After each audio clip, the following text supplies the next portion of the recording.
Tahimik na pumasok ang binatang pulis na si Tonyo sa inuupahan niyang apartment na may isang kwarto. Kasama niyang nakatira doon ang kapwa niya pulis at kaibigan na si Jeffrey.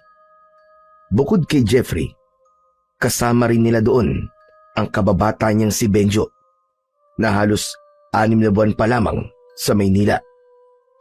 Pagpasok ni Tonyo ay kumunot ang noo niya nang makita si Benjo na nasa sala. Nakaupo ito sa sofa habang nanonood ng basketball game sa maliit na telebisyon. Napansin niya ang benda sa kaliwang paa ni Benjo.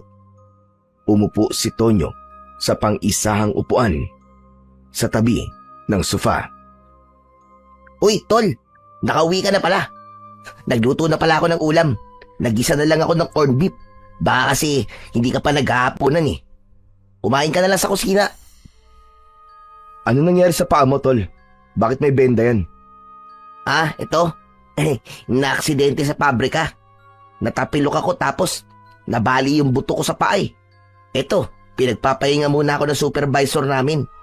Huwag daw muna akong pumasok hanggat hindi gumagaling tong paa ko. Ay nako, ikaw talaga. Hindi ka kasi nag-iingat eh. Sus, napakadulas naman kasi dun sa production area sa pabrikang yun eh. Saka, hindi ako ang unang naaksidente dun. Marami nang mas nauna sa akin. Kung ganun, nainggit ka sa mga naunang naaksidente kaya gumaya ka sa kanila. Paano pala ang pagpapadala mo sa pamilya mo sa probinsya natin kung hindi ka muna magtatrabaho? Bayad ako, Chong, kahit hindi ako papasok. Ayos, di ba? Nakakapagpahinga na ako, pero sa sahod pa rin ako. Kaya palang saya mo kahit may pilay ang paa mo eh. Sinabi mo pa. O sige, kumain ka na. Mukhang hindi ka pa naghahaponan eh. Mamaya na. Hindi pa naman ako nagugutom eh. Ay, oo nga pala. Si Jeffrey nasan? Naunang mag-out yun sa akin kanina eh. Ewan ko ba kung nasan siya. Pag uwi niya rito kanina biglang naligo. Tapos nag-impake ng mga damit niya. Tapos nung nasa banyo ako, saka siya umalis. Di ko na naitanong kung saan siya pupunta eh. Saan kaya pupuntang mokong na yun? Wala naman siyang sinabi sa akin na aalis siya ngayon ah. Sa dami ng dala niyang damit, paniguradong magtatagal yun bago bumalik. Nahulog sa malalim na pag-iisip si Tonyo. Inisip niya kung saan maaaring magpunta si Jeffrey. Simula nang maging pulis si Tonyo, ay naging magkaibigan at magkasundo kagad sila ni Jeffrey dahil hindi nagkakalayo ang kanilang edad. Si Jeffrey ang nagturo sa kanya sa mga pasikot-sikot sa syudad dahil mas nauna ito roon kesa sa kanya. Ito rin ang nakaisip na tumira sila sa iisang apartment. Malaki ang tiwala ni Tonyo kay Jeffrey dahil ilang beses na nitong napatunayan ang pagiging totoong kaibigan nito sa kanya. May pag-aalalang naramdaman si Tonyo habang iniisip niya kung saan nagpunta si Jeffrey. Oh, Chong, bigla kaya yatang tumahimik dyan. Iniisip ko kasi kung saan maaaring magpunta si Jeffrey. Ngayon lang kasi ito nangyari na bigla siyang umalis nang hindi nagsasabi kung saan siya pupunta. Imbis na nag-iisip ka dyan, bakit hindi mo na lang kaya siya tawagan? May cellphone ka naman, di ba? Hinugot ni Tonyo ang kanyang cellphone mula sa bulsa ng kanyang pantalon. Sinubukan niyang tawagan ang numero ni Jeffrey pero nakapatay ang cellphone nito. Ang ginawa niya ay nagpadala siya ng text message kay Jeffrey kung saan tinanong niya ito kung nasaan ito. Hindi ko siya makontak eh. Patay yata ang cellphone niya. Nako, hindi kaya kung ano nang nangyari kay Jeffrey. Baka may banta sa buhay niya tapos nagtatago na siya ngayon. Yan ang mahirap sa trabaho niyong mga pulis eh. Halos araw-araw ay marami kayong nakakalaban ng mga kriminal. Yung iba, mga big time pa. Tapos kapag kinalaban mo, yun, pagbabantaan ang buhay mo. Sige pa, pakabahin mo pa ako, lintik ka. Joke lang naman. Ikaw naman, tol. Masyado ka namang seryoso eh. Mamaya ko na nga iisipin kung nasan si Jeffrey. Maliligo na muna ako, tapos saka ako kakain. Iniwanan ni Tonyo si Benjo sa sala. Dumiretso siya sa kanilang kwarto upang hubarin ang kanyang uniforme. Nang magtungo siya sa banyo para maligo, ay hindi pa rin nawala ang pag-aalala niya para kay Jeffrey. Pagsapit ng alas 11 ng gabi, ay nahiga na si Tonyo sa kanyang kama. May 3 kama sa kwartong yun at tig-iisa sila nina Benjo at Jeffrey. Bata pa lang ay pangarap na ni Tonyo ang maging isang pulis. Yun ay dahil lumaki siya sa pamilya kung saan ang kanyang tatay at lolo ay kilalang mga antingero na nakikipaglaban sa mga aswang. Bayani ang tingin ng mga tao sa lolo at tatay ni Tonyo sa kanilang lugar. Ang bagay na yon ang nag-udyok sa kanya para maging pulis dahil gusto niya na maging tagapagtanggol ng mga naaapi at maging kalaban ng masasama. Sinuportahan naman ng pamilya ni Tonyo ang pangarap niyang yon at sobra siyang ipinagmamalaki ng mga ito nang maging ganap na siyang pulis. Tapat si Tonyo sa kanyang sinumpaang tungkulin. Hindi siya nadadala sa suhol at palagi niyang tinatandaan ang paalala ng tatay niya na mamuhay siya ng marangal at hindi niya kailangan maging mapagsamantala. Unti-unti nang nakaramdam ng antok si Tonyo nang narinig niya ang pagtunog ng kanyang cellphone na nakapatong sa maliit na lamesa sa tabi ng kanyang kama. Agad niya yung kinuha at sinagot ang tawag nang malaman niyang si Jeffrey ang tumatawag. Hello? Hello, Jeffrey? Tol, Anak ng tutsa o, saan ka ba nagpunta? Ang sabi ni Benjo ay nag-impake ka daw ng mga damit mo at umalis ka. Ayaw mo na ba kaming makasama kaya umalis ka nang hindi nagpapaalam? uy hindi ah. Nagmamadali lang talaga ako kanina kasi naghahabol ako ng biyahe pa uwi sa probinsya namin eh. Ang totoo niyan, ay sakay ako ngayon ng bus. Nasa biyahe na ako. Tumawag lang ako nang natanggap ko ang text mo. Pauwi ka pala sa inyo eh. Akala ko naman eh, kung saan ka pupunta. Ano palang meron at bigla kang uuwi sa probinsya nyo? May emergency ba? Wala naman tol. Piyesta kasi sa amin eh. 1 linggo ang selebrasyon ng piyesta sa amin. Kaya 1 linggo rin ako mawawala. Ang ibig ko sabihin eh, tayo pala. Ha? Teka. Anong tayo pala? Oo, tayo. Kasi, ipinaalam na rin kita kay Sir Mariano na sasama ka sa akin. Pumayag naman siya. Ayun, approve na ang leave mo ng 1 week tol nang dahil sa akin. Ang kailangan mo nalang gawin ay mag-impake at sumunod sa akin sa probinsya namin. Teka. Nagbibiro ka lang, di ba? Hindi ah. Seryoso ako, Tonyo. Pumayag na nga si Sir Mariano. Kasi kahit siya nga napansin na masyado ka ng pagod sa pagtatrabaho mo. Ang dami na kayong nakakapansin na palagi kang nakatulala sa opisina. Tol, ako na nagsasabi sa'yo, kailangan mo ng bakasyon. Sorry kung nagdesisyon ako ng hindi ko ipinapaalam sa'yo ah. Alam ko kasi natatanggihan mo ako eh. Kaya ako nang gumawa ng paraan para makapagbakasyon ka. Ikaw talaga oo. Hindi mo na dapat ginawa yan. Matatambakan lang ako ng trabaho pagbalik ko eh. Huwag kang mag-alala kasi may gagawa ng trabaho mo habang wala ka. Para rin naman sa'yo to eh. Pasensya ka na talaga ah. Una-una na ako kasi may mga kailangan akong asikasuhin sa bahay namin eh. O sige na tol, sumunod ka ah. Saka palagi kitang naikikwento sa tatay at lola ko eh. Panigurado, matutuwa ang mga yun kapag nakita at nakilala ka nila. Teka, pwede bang pag-isipan ko muna? Binigla mo naman kasi ako eh. Ano ka ba? Huwag mo nang pag-isipan. Basta hihintayin kita sa bahay namin ah. Hindi ka na pwedeng tumanggi kasi magtatampo ako sa'yo. Dati pa kita niyayaya na sumama sa amin kapag umuwi ako ron eh, di ba? Iti-text ko na lang sa'yo kung paano ka makakapunta sa amin. O sige na tol, malulobat na to cellphone ko eh. Nang maputol na ang tawag, ay napaupo si Tonyo sa kanyang kama. Biglang nawala ang antok ni Tonyo dahil sa mga sinabi sa kanya ni Jeffrey.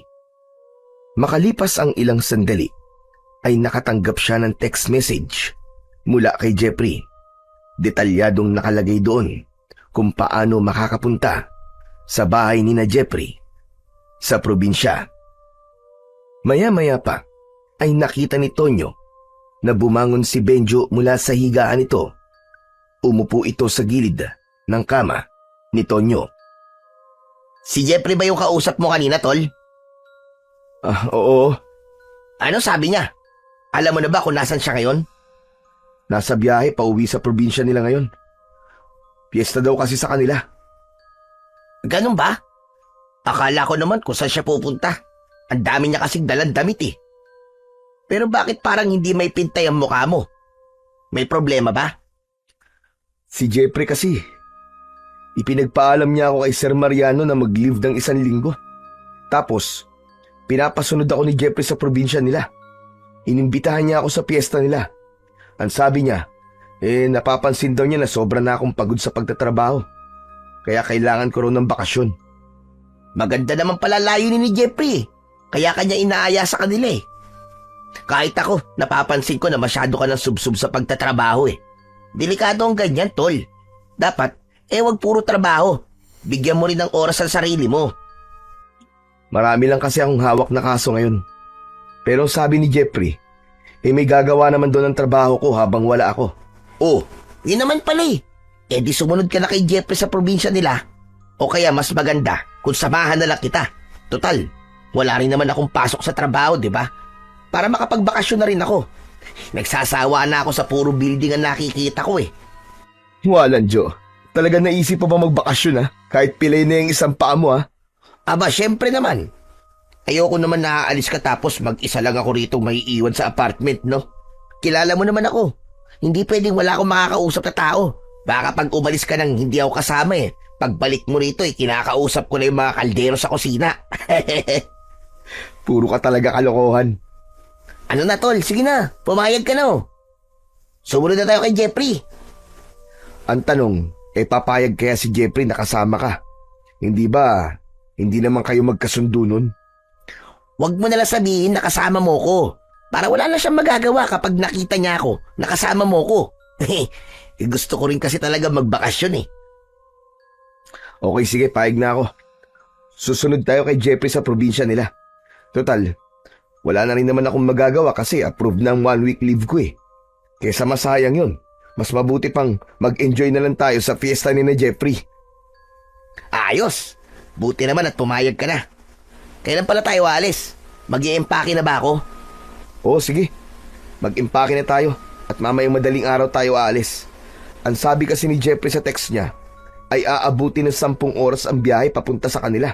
Kaya dapat maaga tayong umalis. Sige. Mag-i-empake na ako ngayon. Gisingin mo na lang ako mamaya kapag aalis na tayo ah. Napailing na lang si Tonyo nang nagsimula ng ilabas ni Benjo ang ilang mga damit nito mula sa aparador. Habang siya naman ay hindi pa rin buo ang loob sa gagawin nila. Para sa kanya ay mas gusto pa niya ang magtrabaho kesa magbakasyon. Pagsapit ng 4:00 ng madaling araw ay nagising si Tonyo sa malakas na pagtunog ng alarm ng kanyang cellphone. Bumangon siya at ginising niya ang kaibigan niyang si Benjo.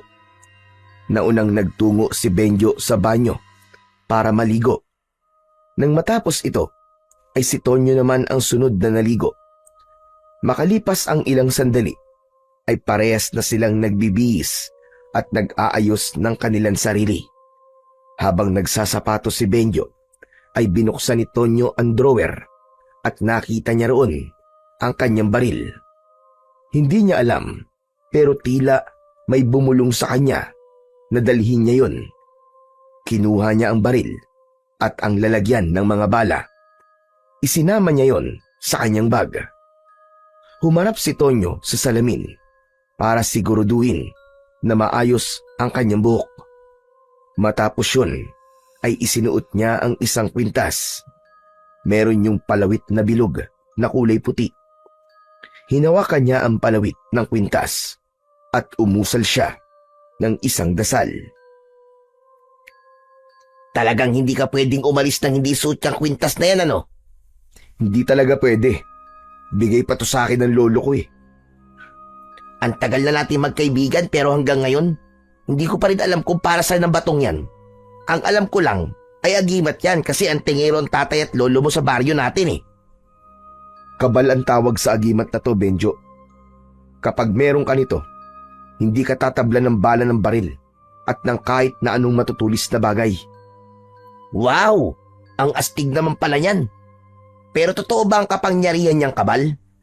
Oo naman. Ilang beses na akong iniligtas nito sa tuwing may engkwentro kami. Ilang beses na akong tinamaan ng bala pero parang himala na hindi yun tumagos sa balat ko. Ibinigay ito ni Lolo sa akin kasi alam niya ang trabaho ko bilang isang pulis. Alam niya na malaki ang maitutulong nitong kabal sa akin. Sa bagay, hindi na dapat ako magduda sa kapangyarihan ng agimat mo kasi talaga namang napakagaling na ang tingero ng tatay at lolo mo eh. Sayang nga lang at hindi ka sumunod sa yapak nila. Ayos lang yun. Naiintindihan naman nila kung bakit mas ginusto kong maging pulis eh. Saka halos parehas lang naman ang ginagawa namin. Parehas namin pinoprotektahan ng mga tao. Pero mamaya na tayo mag-usap at magmadali na tayo. Dapat ay makahabol tayo sa first trip ng bus. Sa biyahe na lang din tayo kumain ng almusal. Ipinagpatuloy na ni Tonyo at Benjo ang kanilang pag-aayos sa sarili. Hindi nagtagal ay magkasama na silang lumabas ng kanilang apartment. Sakto na may dumaan na tricycle kaya sumakay na sila roon at nagpahatid sa bus station. Pagdating sa bus station ay sumakay sila sa bus na ang biyahe ay papunta sa probinsya ni Jeffrey.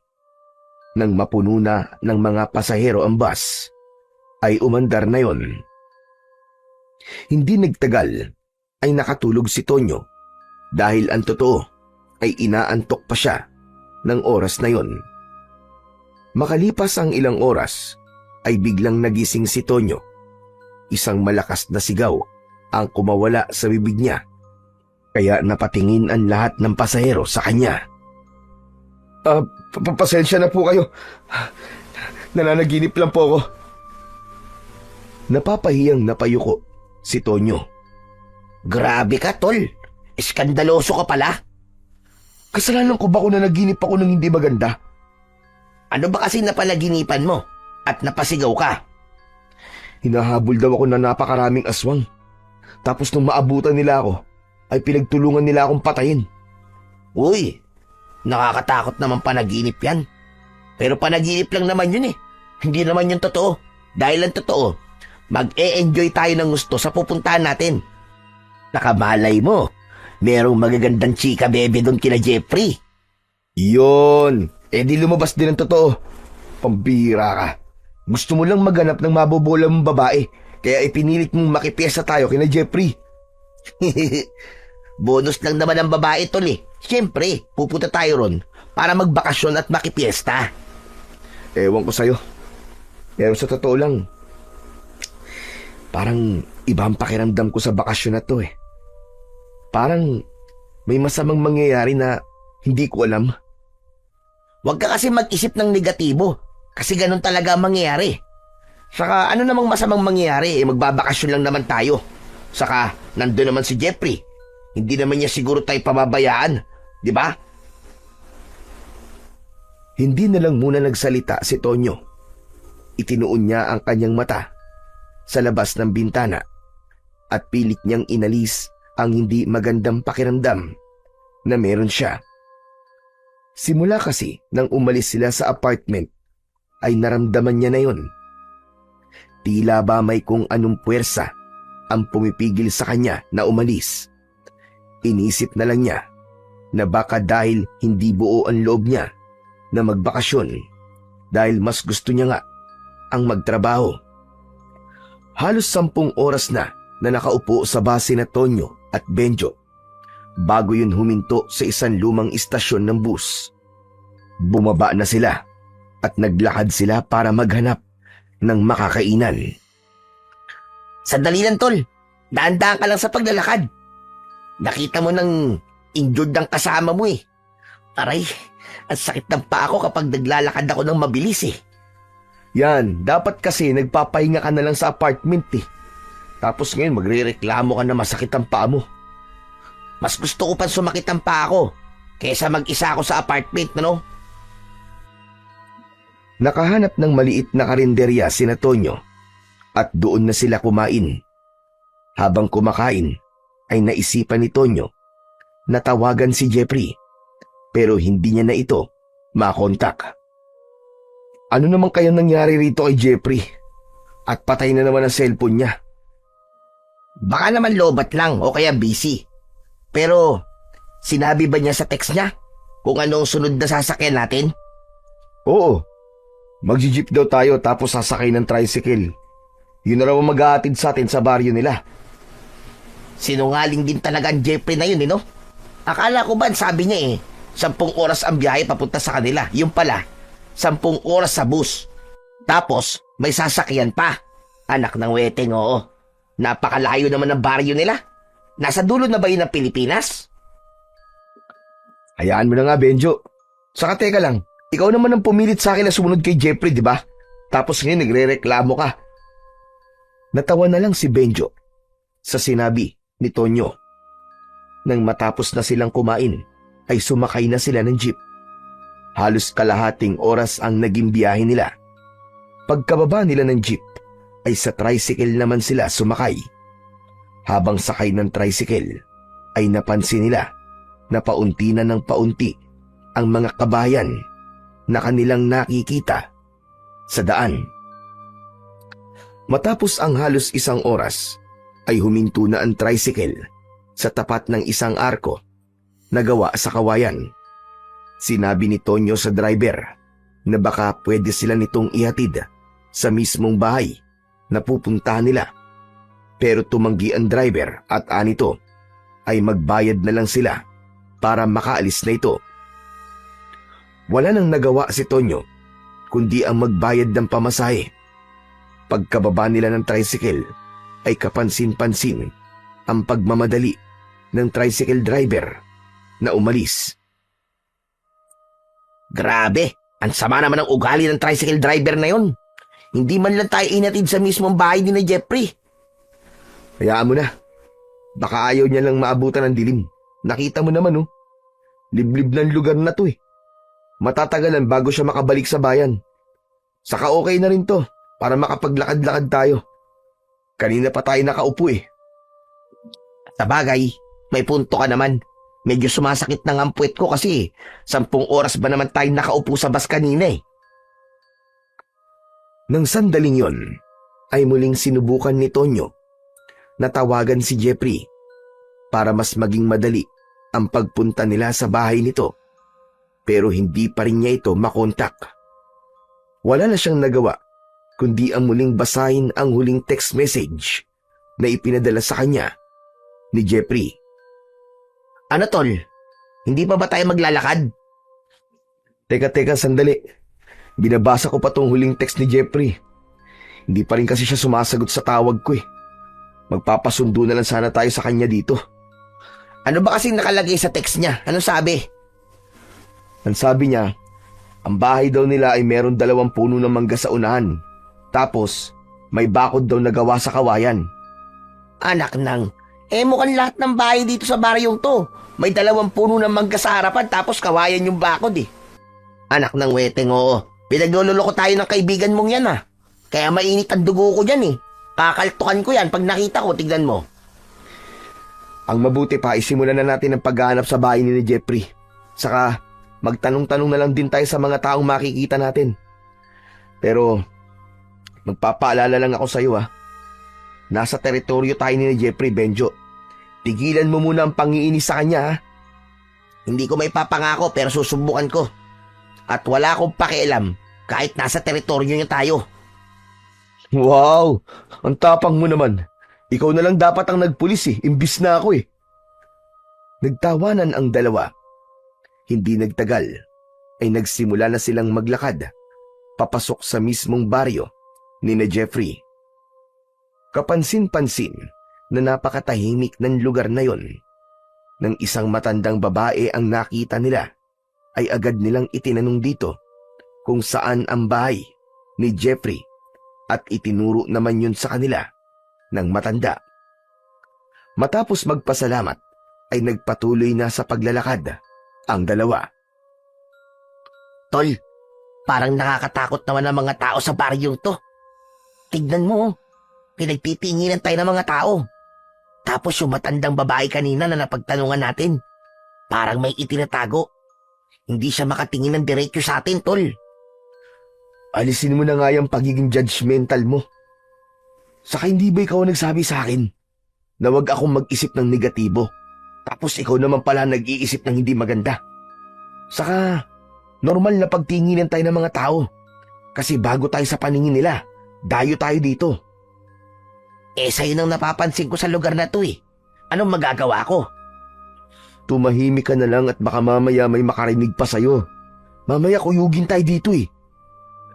Sa kabila ng pagsaway ni Tonyo kay Benjo, ay aminado siya na totoo ang mga sinabi nito.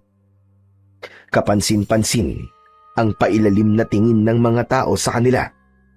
Hindi yun ang uri ng tingin na nakakita ang mga yon ng bagong muka.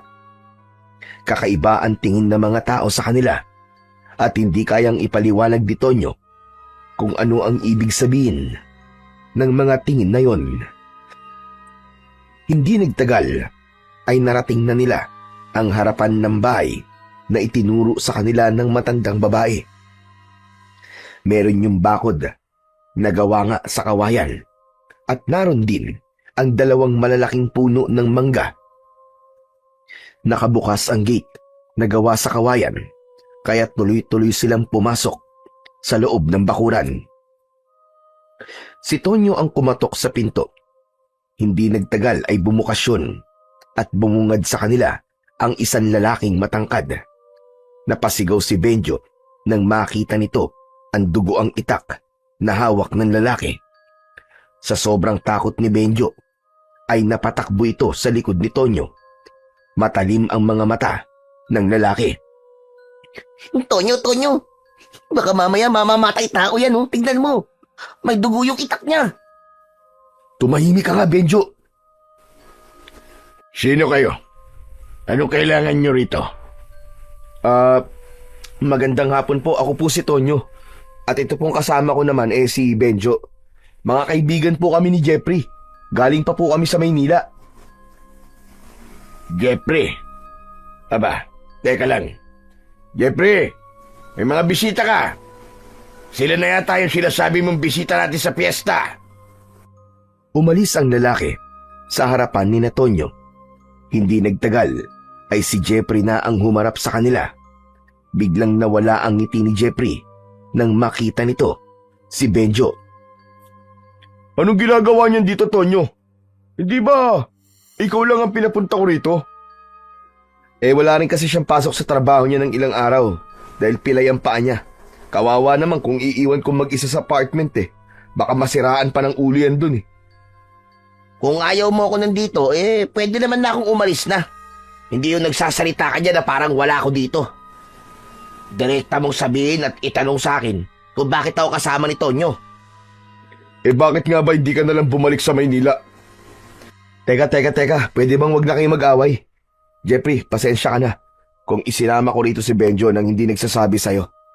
Naawa nga ako sa kanya kung iiwan ko siya na mag-isa sa apartment.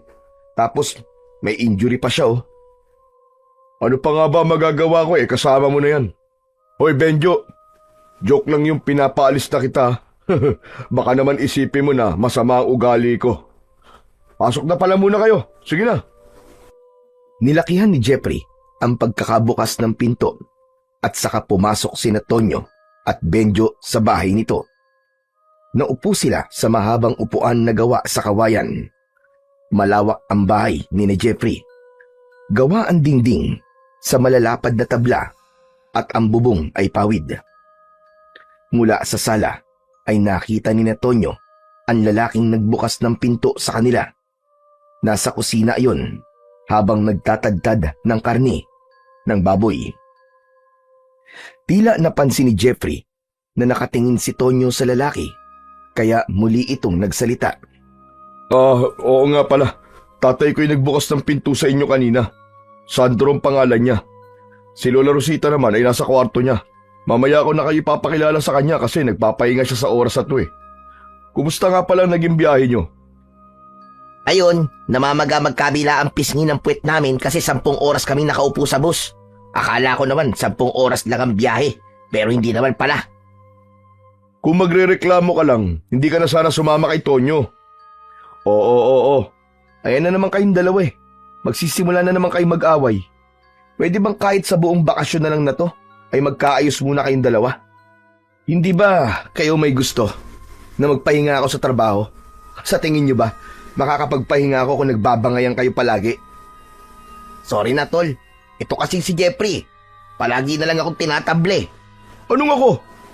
Kung maayos ka na sanang kausap, hindi ako maiinis sa'yo. Oo, yan na naman. Kakasabi ko lang, di ba? Tama na nga yan. Sige kayo, kapag ako nainis, babalik na lang ako sa apartment natin. Mas okay pa yata dun eh, kasi tahimik dun. Okay, sige. Ako na magpaparaya, pangako. Hindi ko na muna aawayin si Benjo habang nandito tayo. Napailing na lamang si Tonyo. Noon pa man, ay hindi na talaga magkasundo sina Benjo at Jeffrey dahil sobrang magkaiba ang ugali ng dalawa. Si Benjo ang tao na masayahin at maingay, habang si Jeffrey naman yung seryoso at madalas na tahimik. Inakala ni Tonyo na normal lang na hindi magkasundo ang dalawa nung una, kasi bago pa lang magkakilala ang mga ito. Pero nang tumagal ay mas lalong tumindi ang bangayan ng dalawa. Oo nga pala, ang mabuti pa magpahinga na muna kayo. Alam kong pagod kayo sa biyahe. Tara na, at ihahatid ko kayo sa magiging kwarto ninyo. Nagtungo si Jeffrey sa isang nakasaradong pinto at binuksan nito yon. Nang pumasok ito, ay sumunod sina Tonyo at Benjo. May normal na laki ang kwarto at may isang papag na kasya ang 2 tao. Meron doong malaking bintana na natatakpan ng itim na kurtina. Ito ang magiging kwarto nyo. Pasensya na kayo kasi wala kaming electric fan eh.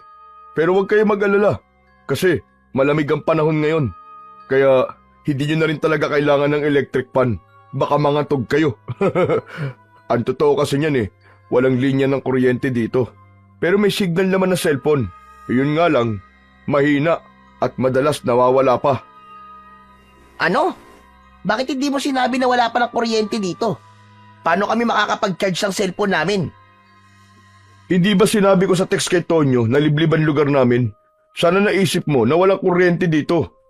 Kahit na. Sana'y sinabi mo kagad ng mga ganung bagay para hindi kami nagugulat. Benjo, hayaan mo na nga. Okay lang yan. Hindi rin naman natin siguro masyadong magagamit ng cellphone kasi nasa bakasyon tayo, di ba? Buti ka pa, Tonyo, malawak ang pangunawa mo. Sa kasadami ng mga activity dito sa baryo namin sa loob ng 1 linggo, sigurado ko na hindi nyo na may isipang gumamit ng cellphone. Siguraduhin mo lang na mag-i-enjoy kami rito dahil kung hindi, babayaran mo yung pamasahe namin papunta rito at pabalik sa Maynila. Kahit ako pa magbayad ng share mo sa upa ng 1 taon para manahimik ka lang. Yabang talaga nito, oo. O paano? Iiwan ko na kayo rito para makapagpahinga na kayo. Tutulungan ko lang ang tatay ko sa pagluluto ng hapunan. Sige tol, maraming salamat. Ngumiti si Jeffrey, saka ito lumabas ng kwartong yun. Isinarado ni Tonyo ang pinto at siniguro niya na nakakandado yun. Naupo si Benjo sa gilid ng kama habang si Tonyo ay humiga na. Ramdam niya ang labis na pagod sa napakahabang biyahe at wala siyang ibang gustong gawin ng oras na yon kundi ang matulog. Hay, nako. Kung alam ko lang na walang kuryente dito, sana hindi na lang ako sumama. Malapit nang malobat ang cellphone ko, tol. Paano ako makaka-text at makakatawag sa mga chicks ko sa Maynila nito? Anak ng teteng talaga, kung mamalasing ka nga naman. Pambira. Talagang yung mga babae pa ang una mong inisip, ano? Alam mo tol, minsan, hindi masamang wag muna tayong gumamit ng cellphone. Ayaw mo ba nun? 1 linggo kang makakatipid sa load. Saka pwede bang kahit 1 linggo lang din eh. Wag mo na munang awayin o sagutin ng pabalang si Jeffrey. Para naman ma-enjoy talaga natin tong bakasyon na to. Ewan ko ba, tol? Hindi ko talaga kayang makasundo yung kaibigan mo na yun. Ang init ng dugo ko sa kanya. Alam mo naman na sinusubukan kong makasundo siya eh. Pero wala talaga. Mabigat ang pakiramdam ko kay Jeffrey. Tol, mabait naman si Jeffrey. Kung hindi naman siguro kami magkakasundo. Bigyan mo na siya ng pagkakataon na mapalapit sa'yo. Nako tol, maraming beses ko na sinubukan na magkasundo kami. Pero wala talagang pag-asa. Kung hindi nga lang ako mag-isa sa apartment ng 1 linggo eh, hindi ako sasama sa'yo dito eh. Saka, parang nakapagsisisi na magpunta rito. Hindi mo ba napansin yung tatay ni Jeffrey? Parang nakakatakot siya, Chong. Lalo na yung tingin niya sa ating kanina. Nako, parang kayang-kaya niyang pumatay ng tao eh. Saka parang kakainin niya tayo ng buhay kung makatingin siya. Hoy, ano ka ba? Huwag ka nga magsalita ng ganyan sa mga taong nagpatuloy ng maayos sa atin dito. Baka mamaya may makarinig sa'yo eh. Nakakahiya. Eh, sa'yo nang napansin ko eh. Anong magagawa ko? Alam mo kung ano magagawa mo? Itikom mo na yung bunganga mo at humiga ka na't matulog na tayo. Gusto ko muna magpahinga. Pero kung ikaw ayaw mo, bahala ka sa buhay mo. Ikaw na lang siguro magpahinga, tol. Lalabas muna ako. At saan ka naman pupunta? Bahala na kung saan. Maglilibot-libot muna ako dito sa baryo ni Jeffrey. Titignan ko kung maganda ba talaga. Bahala ka, basta mag-iingat ka. Baka mamaya kung saan ka makapunta at maligaw ka pa. Tinawanan lang ni Benjo ang sinabing yun ng kaibigan niyang si Tonyo. Nang lumabas na ng kwarto si Benjo, ay umayos na sa pagkakahiga si Tonyo at ipinikit na niya ang kanyang mga mata. Dahil sa labis na pagod at antok, hindi nagtagal ay nagawa na niyang makatulog. Sa pagtulog ni Tonyo ay muli niyang napanaginipan yung panaginip niya sa bus. Nakita niya ang sarili niya na hinahabol ng napakaraming aswang at napagtanto niya na ang lugar na kinaroroonan niya sa kanyang panaginip ay ang baryo ni na Jeffrey. Nang naabutan na siya ng mga aswang, ay pinagtulungan na siyang patayin ng mga yon at doon na siya nagising. Napabalikwas si Tonyo. Tagaktak ang malamig na pawis sa kanyang noo at napakabilis ng tibok ng puso niya. Nakapagtataka naman na 2 beses ko nang napapanaginipan yon. Ano ba kasing ibig sabihin nun? Teka, mukhang napatagal pala ang pagtulog ko. Madilim na pala. Siguro nakakain na sila ng hapunan. Ang mabuti pa siguro lumabas na ako. Ipinagkibit-balikat na lamang ni Tonyo ang nakakatakot niyang panaginip. Sa paglabas niya ng kwarto, ay nakasindi na ang mga gasera sa bahay ni na Jeffrey. Nakita niya si Jeffrey at ang tatay nito sa may hapagkainan. May kasama ang mga ito na isang matandang babae na payat at halos tuyot na ang balat. Nahinuha niya na yon ang Lola Rosita ni Jeffrey. Lumapit si Tonyo kina Jeffrey at napansin niya na hindi pa nagagalaw ang mga pagkain na nasa lamesa. Bakit hindi pa kayo kumakain, Tol? Hinihintay ka kasi namin na magising. Sanay kasi kami na kapag may bisita ay kasabay namin kumakain. Para sa amin kasi, kabastusan kung kakain kami nang hindi kayo kasama. Naku, pasensya na. Napahaba ang tulog ko Nakakahiya. Pinaghintay ko pa kayo. Ayos lang. Naiintindihan namin na pagod ka sa biyahe, kaya normal na maging mahaba ang pagtulog mo. Pero sa mga susunod na oras ng pagkain, umaasa kami na hindi mo na kami paghihintayin. Hindi alam ni Tonyo, pero napansin niya na masyadong seryoso ang pagsasalita ni Jeffrey habang ang tatay at lola nito ay pailalim kong makatingin. Hindi diretsyong nakatingin ang mga ito sa kanya, pero ramdam niya ang bigat ng titig ng mga ito sa kanya. Pasensya ka na talaga, tol, ha? Hayaan niyo po, sa susunod ay hindi na ito mauulit. Oo nga pala, si Benjo. Nasaan siya? Ang sabi niya ilalabas siya eh. Hindi pa ba siya bumabalik? Hindi pa. Aba, nasa na kaya ang mokong na yun? Hindi kaya naligaw na yun? Ay nako, sinabihan ko na siya kanina na huwag siyang umalis eh. Kasi hindi niya kabisadong lugar na to. Hindi na namin maaaring hintayin na dumating si Benjo. Kailangan ng kumain ni Lola dahil malapit na ang oras ng pag-inom niya ng kanyang gamot. Sa ngayon, hahayaan namin na ikaw na lang munang makakasabay namin sa pagkain. Sige na, Tonyo, maupo ka na. Okay, sige. May pag-aalinlangan na umupo si Tonyo. Kaharap niya ang tatay ni Jeffrey, habang si Jeffrey naman ang katabi niya. Si Lola Rosita naman ay nakaupo sa kabisera na nasa kaliwang bahagi naman ni Tonyo. Nais sana niyang hanapin muna si Benjo, pero nahiya na siyang gawin yon, lalo na't kailangan na talagang kumain ng lola ni Jeffrey. Sinabawang karne ng baboy ang ulam na nakahain. Habang kumakain si Tonyo, ay napansin niya na halos walang lasa ang sabaw. Napakatabang nun na parabang kahit isang butil ng asin ay hindi yun nilagyan. Tila napansin ni Jeffrey na hindi nasasarapan si Tonyo sa kinakain niya, kaya nagtanong ito. Hindi mo yata masyadong ginagalaw ang pagkain mo. May problema ba sa luto ng tatay ko? Ha? Wala naman. Pero may patis ba kayo? Kilala mo naman ako, tol. Mas gusto ko kapag maalat ang pagkain. Pero hindi ko sinasabing hindi masarap ang luto ng tatay mo, ha? Masarap siya sa totoo lang, saka napakalambot ng karne. Sadyang mahilig lang talaga ako sa maalat. Walang asin o patis o kung ano pang pampalasa sa bahay na to. Hindi kami gumagamit ng ganon. Dahil ang mga yon ay nagpapaikli ng aming buhay at masama sa kalusugan. Ang alat sa aming mga pagkain ay nakukuha namin sa natural na alat na meron ng karne o gulay na aming niluluto. Ganun po ba? Sige po, wala pong problema. Pero masarap po talaga ang luto nyo, Mang Sandro. May pag-aalinlangang ngumiti si Tonyo kay Mang Sandro at sa kanya ipinagpatuloy ang kanyang pagkain. Tiniis na lang niya na walang lasa ang kanyang kinakain hanggang sa naubos na niya ang nasa kanyang pinggan. Maya-maya pa ay napatingin si Tonyo kay Lola Rosita. Napansin niya na matalim ang tingin nito sa kanya na para bang may napakalaking kasalanan siyang nagawa rito. Hello po, Lola Rosita. Ako po si Tonyo. Kaibigan po ako ng apo niyong si Jeffrey.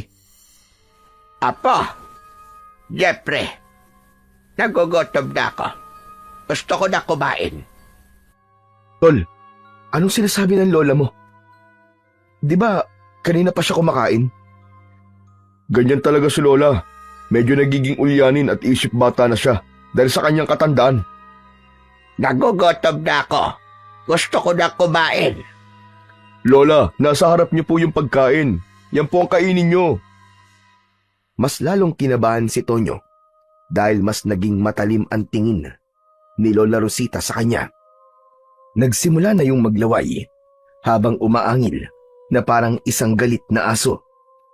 Nang sandaling yon ay gusto nang umalis ni Tonyo, pero alam niya na isang kabastusan kung gagawin niya yon. Biglang sinunggaban ni Lola Rosita ang isang braso ni Tonyo. Sa gulat ni Tonyo ay napasigaw siya ng malakas.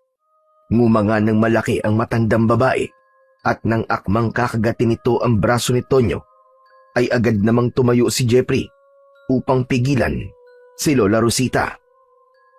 Natakot at nagtaka si Tonyo sa ginawang yon ni Lola Rosita. Nagwawala ang matanda habang hawak ito ni Jeffrey. Pilit siyang inaabot ng matandang babae na parabang galit na galit yun sa kanya. Jeffrey, dalhin mo muna si nanay sa kanyang kwarto. Ikulong mo muna siya ron hanggang sa kumalma siya. Sige na. Binuhat na ni Jeffrey ang lola nito at dinala sa isang maliit na kwarto. Malakas na isinarado ni Jeffrey ang pinto habang patuloy pa rin sa pagwawala at pagsigaw si Lola Rosita. Muling umupo si Jeffrey. Nagpatuloy sa pagkain sina Jeffrey at ang tatay nito na para bang hindi naririnig ng mga ito ang pagsigaw ni Lola Rosita. Tol, tanong lang, okay lang ba ang lola mo? Huwag mo na lang siyang pansinin. Ganun talaga si Lola Rosita kung minsan kapag hindi siya nakakainom ng gamot sa oras. Pero bakit niya ako kakagating kanina? May mga pagkakataon na nananakit talaga siya. Pero huwag kang mag-alala. Kapag napainom ko na siya ng gamot, ay kakalma rin siya. Natakot naman ako sa lola mo kanina, tol. Akala ko kakainin niya na ako Pero sana ay kumalma at maging okay na ang lola mo, Chong. Matipid na ngumiti si Jeffrey. Saka nito'y pinagpatuloy ang pagkain. Habang si Tonyo ay hindi pa rin maalis sa isip ang nakakatakot na pag-atake na ginawa ni Lola Rosita sa kanya kanina. Nang matapos na silang kumain, ay nakita ni Tonyo na pumasok si Jeffrey sa kwarto ni Lola Rosita. May dala itong isang bote na may lamang likido na hindi niya malaman kung anong kulay dahil malamlam ang liwanag ng gasera sa loob ng bahay. Bahagyang nakaawang ang pinto ng kwarto ng matanda, kaya nakita niya na inabot ni Jeffrey ang bote kay Lola Rosita. Agad naman yung kinuha ng matanda at tila uhaw na uhaw nitong ininom ang laman ng bote. Umagos pa sa gilid ng bibig ng matanda ang likido at nakita ni Tonyo kung gaano yun kalapot. Biglang tumingin si Jeffrey kay Tonyo. Nagulat si Tonyo nang malakas na isinarado ni Jeffrey ang pinto na para bang galit na galit ito. Lumabas muna si Tonyo upang sumagap ng sariwang hangin. Kapansin-pansin ang katahimikan ng paligid. Kahit isang tao ay wala siyang nakikita. Aba, wala pa rin pala si Benjo. Sana kaya nagpunta mo kong ngayon? Hindi nagtagal ay dumating si Benjo. Malaki ang ngiti nito na para bang napakasaya nito. Oh, buti naman at naisipan mo pang umuwi. Saan ka ba galing Ang tagal mo bago bumalik Jackpot, tol, jackpot. May nakilala ako napakagandang babae. Tapos, ipinakilala pa niya ako sa pamilya niya. Sa tingin ko, may gusto yun sa akin. Sinasabi ko na nga hindi ka naman sumama rito para sa fiesta Nandito ka kasi maghahanap ka ng babaeng maluloko mo. Ano ba masama ron? Malay mo, nandito pala ang mapapangasawa ko. At sa tingin ko, ay nakita ko na siya. Pumasok ka na at kumain ka na. Sa susunod ay hindi mo na pwedeng gawin yan Gusto kasi ni Jeffrey na magkakasabay tayong kumain. Sus, wag mo sinusunod na mga sinasabi ni Jeffrey. Bisita nila tayo rito, no? Yun na nga Bisita tayo kaya dapat marunong tayong rumispeto sa patakaran sa bahay na to. Oo na. O sige, kakain na muna ako. Ano palang ulam? Sinabawang karne ng baboy, nilagaya tayon. Pero sasabihin ko na sa'yo ngayon pa lang walang lasa yung luto nila, parang hindi nilagyan ng asin. Hindi raw kasi sila gumagamit dito ng asin at ng kung ano pang pampalasa. Huwag mo na lang ipahalata na hindi mo gusto yung ulam. At baka mamaya sumama ang loob ng tatay ni Jeffrey. Yung tatay niya kasi nagluto nun Ayos lang, sa sobrang gutom ko, kahit hilaw na karne pa yan, kakainin ko.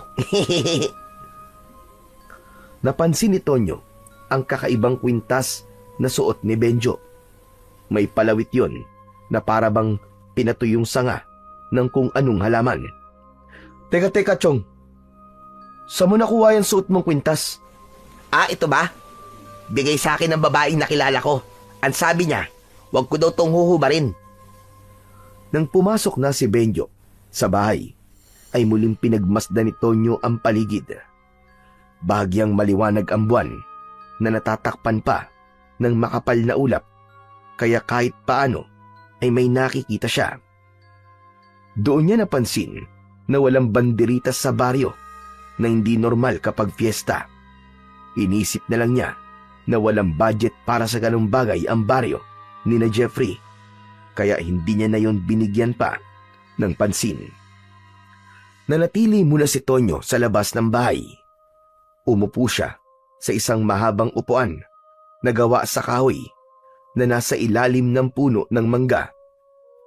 Maya-maya pa ay umupo sa tabi niya si Benjo. Totoo nga sinabi mo, tol. Walang lasa yung nilagang baboy. Para bang literal na tubig lang ang inilagay dun eh. Ano ka ba? Lakas ng boses mo. Baka mamaya marinig ka nila sa loob. Ano naman? Para nga malaman nila na hindi masarap yung nilagay. Malay mo, matuto na silang maglagay ng pampalasa sa susunod. Hayaan mo na. 1 linggo lang naman tayo dito eh.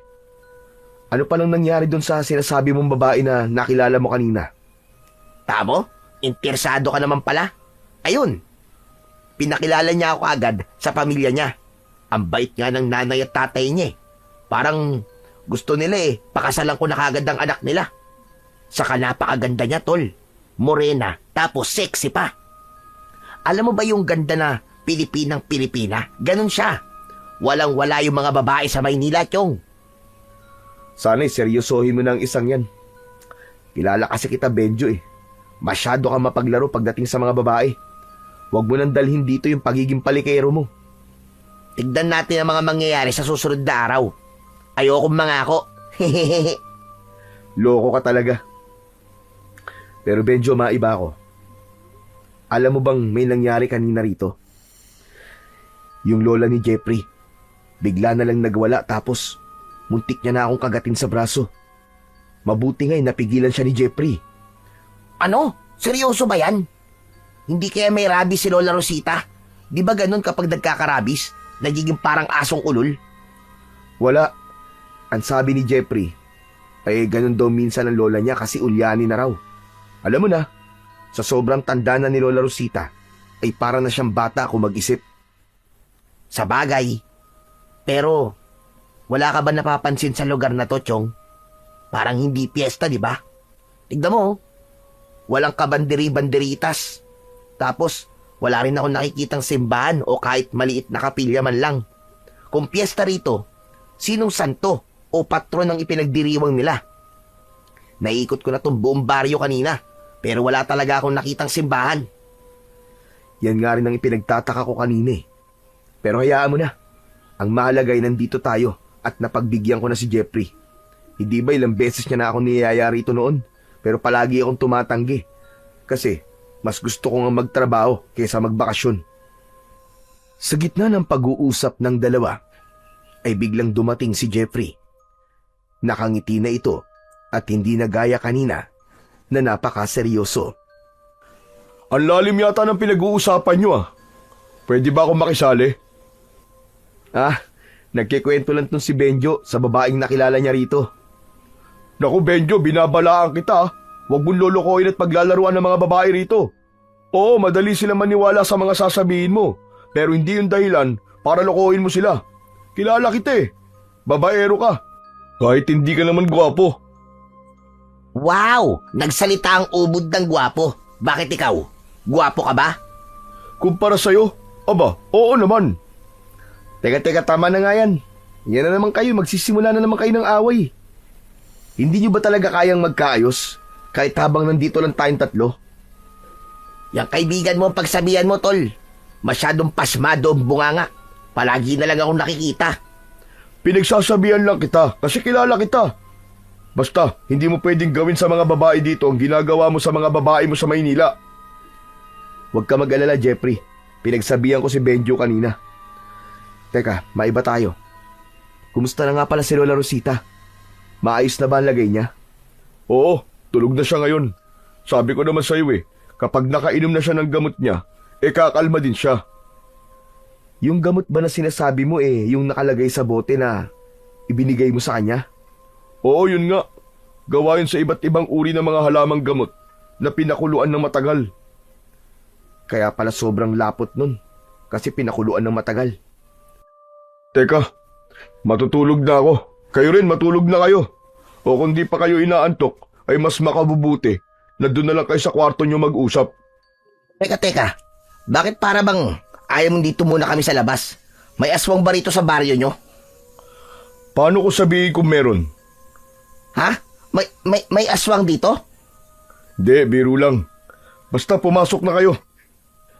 Isang makahulugang ngiti ang pinakawalan ni Jeffrey bago ito pumasok sa loob ng bahay. May takot sa muka nang humarap si Benjo kay Tonyo. Tonyo, narinig mo ba yung sinabi ni Benji? Ang sabi niya may aswang daw dito. Kahit sinabi niya nagbibiro siya, nararamdaman ko na seryoso siya sa sinabi niyang yun. Ayan ka na naman sa pagiging paranoid mo eh. Biro nga lang, di ba? Tinatakot ka lang nun. Hindi. Parang seryoso siya nang sabihin niyang merong aswang sa lugar na to eh. Hindi kaya yun ang ibig sabihin ng panaginip mo ron sa bus? Baka isa yung pangitain sa mangyayari sa atin dito. Ano kaya kung umalis na tayo rito bago pa may masamang mangyari sa atin? Kumalma ka nga muna, Benjo. Naririnig mo ba mga sinasabi mo? Saka, nakakahiyakin na Jeffrey kung aalis tayo rito. Dahil lang sa takot mong baka may aswang dito. Baka ma-offend ang tatay at lola ni Jeffrey. Kapag may nangyaring masama sa atin dito, ikaw ang sisisihin ko ha. Pero hindi ba ang tingero ang tatay at lolo mo? Tapos nakikipaglaban sila sa mga aswang? Hindi mo ba nararamdaman na may aswang dito? Wala akong ganong kakayahan eh. Hindi ako sinanay ni na tatay at lolo para manahin ko ang kakayahang meron sila. Saka wag ka mag-alala. Kung may aswang man dito, ay hindi siya uubra sa baril ko. Dinala ko kasi yung service firearm ko eh. Para kung sakaling may hindi magandang mangyari, ay alam mo na. Talaga? Dinala mo yung baril mo? Oo nga, paulit-ulit. Mabuti naman pala kung ganun. At least, meron tayong proteksyon. Ang mabuti pa, pumasok na tayo sa kwarto natin. Iba na ang pakiramdam ko dito sa labas eh. Sus, masyado ka talagang matatakutin. Naniwala ka naman kagad sa sinabi ni Jeffrey na may aswang dito. Pero sige na, pumasok na tayo. Masyado malamig dito eh. Nauna nang pumasok sa bahay si Benjo at bahagyang natawa si Tonyo dahil ramdam niya ang takot nito. Naisip niya na mas mabuti na yun dahil magkakaroon ng takot si Benjo na lumabas tuwing gabi. Nang nasa pintuan na si Tonyo ay napahinto siya nang may narinig siyang napakalakas na pag-alulong sa kung saan. Nagdulot yun ng matinding kilabot sa kanya. Tumingin si Tonyo sa labas at iginala niya ang kanyang mata sa paligid. Pero nang hindi niya na narinig muli ang pag-alulong, ay tuluyan niya nang isinarado ang pinto at sumunod na kay Benjo sa kwarto nila. Sa sumunod na 2 araw ay naging maayos naman ang pananatili ni na Tonyo at Benjo sa bahay ni na Jeffrey. Wala silang nakitang kakaiba at tila karaniwang pamumuhay lang ang meron ang mga tao sa lugar na yun. Isinama pa ni Jeffrey sina Tonyo at Benjo sa ilog na nasa bukana ng isang kasukalan. Doon ay masaya silang naligo, nagtampisaw at naglaro sa malamig na tubig. Halos nakalimutan nilang malayo sila sa syudad at doon naramdaman ni Tonyo na nasa bakasyon talaga sila. Ganun pa man, sa kabila ng sinabi ni Jeffrey na 1 linggo ang pagdiriwang ng fiesta sa baryo nito, ay napansin ni Tonyo na walang gaanong palatandaan ng kasiyahan sa paligid. Wala siyang nakitang mga palamuti, banda o masayang pagtitipon, gaya ng nakasanayan niya sa mga fiesta na napuntahan niya na noon. Tahimik ang mga tao at tila abala lamang sa kani-kanilang gawain. Hindi niya maiwasang magtaka kung bakit kakaiba ang fiesta sa baryong yon. Subalit, pinili muna niyang wag mag-isip ng kung ano-ano at inisip niya na baka ganun lang talaga magdiwang ng fiesta sa baryo ni na Jeffrey. Ikatlong araw ni na Tonyo sa baryo ni na Jeffrey ay patuloy pa ring umaalis si Benjo para makipagkita sa babaeng sinasabi nito na nililigawan nito. Isang hapon, habang nasa labas si Tonyo ng bahay ni na Jeffrey, ay nakangiting dumating si Benjo. Alam ni Tonyo na nakipagkita na naman ito sa babaeng nakilala nito sa lugar na yon. Ayos huhulaan ko. Kaya napakalaki ng ngiti mo kasi nakipagkita ka na naman dun sa babaeng yun, no? Hehehe, ano pa nga ba? Siya lang naman ang dahilan ng pagkakangiti ko sa lugar na to eh. Mukhang nagiging seryoso ka na dyan, Ano nga palang pangalan niya? Hindi mo pa sinasabi sa akin eh. Clarissa. Oh, di ba? Pangalan pa lang, napakaganda na. Baka pwede mo naman akong ipakilala dyan kay Clarissa. Saka na kapag sinagot niya na ako. Baka mamaya maudlot pa yun pag pinakilala ko agad sa'yo eh. Aba, parang sigurado ka na mapapasagot mo siya sa iilang araw na natitira natin dito Siyempre naman. Nararamdaman ko na gusto niya rin ako. Kaya lang, nagpapakipot pa siya ng konti. Ganun nga yata talaga mga babae rito sa probinsya. Hindi madaling makuha. Pero mas okay nga yun. Kasi, nata-challenge talaga ako, tol. Masaya ako para sa'yo, Benjo. Nakikita ko kasi na sa pagkakataong to ay parang nagiging seryoso ka na sa babae. Sana magtuloy-tuloy na yan. Totoo ang kasiyahan na nararamdaman ni Tonyo para kay Benjo. Noon pa man ay kilala niya na si Benjo na hindi marunong magseryoso sa mga babae. Hindi man ito kagwapuhan ay malakas talaga ang dating nito sa mga babae at nadadala rin ng pagiging masayahin ito, kaya hindi mahirap na magustuhan ito. Kaya para makita si Benjo na natutong manligaw ay isang malaking bagay para kay Tonyo. Kinagabihan, inihaw na baboy ang ulam na niluto ni Sandro. Gaya ng mga nauna nitong niluto ay wala pa rin itong lasa. Kahit sausawan na toyo o suka ay wala rin. Kahit paano ay nasanay na sina Tonyo at Benjo sa ganung uri ng pagkain. Inisip na lang ni Tonyo na ilang araw na lang naman ang ilalagi nila sa lugar na yon at pagbalik nila sa syudad ay makakakain na sila ng mga pagkain na may lasa at gusto nila. Nabasag ang katahimikan nila nang magsalita si Benjo. May itatanong lang po ako. Akala ko ba'y isang linggo ang selebrasyon ng piyesta dito sa inyo? Bakit hindi namin nakikita ni Tonyo ang selebrasyon na yon? Parang normal na araw lang. May tagtuyot kasing nangyari rito noong nakaraang buwan. Sabi ni tatay, siyempre, walang ani ang mga tao kapag ganun. Kapag walang ani, walang pera. Pero huwag kayo mag-alala, kasi sa huling araw ng piyesta, ay doon kami maghahanda. Ayun. Sana naman may lasa na ang mga ihahanda nyo. Benjo, ano ba yung sinasabi mo? Biro lang. Joker po ako, Mansandro. Kaya wag niyo po sanang seryosohin ng ibang sinasabi ko. Masarap naman po itong mga luto nyo eh. Hindi nagsalita si Mang Sandro. Nakatingin lang ito ng pailalim kay Benjo. Habang si Tonyo naman ay hiyang-hiya para sa kanyang kaibigan. Alam niya na kahit sinabi nito na nagbibiro lamang ito, ay iba pa rin ang dating nun para sa pamilya ni Jeffrey, lalo na kay Mang Sandro, na siyang palaging nagluluto. Pagsapit ng oras ng pagtulog, ay magkatabi ng nahiga sina Tonyo at Benjo sa papag. Hindi nagtagal, ay narinig na ni Tonyo ang mahinang paghilik ni Benjo. Hindi maintindihan ni Tonyo kung bakit sa gabing yon ay hindi niya magawang makatulog.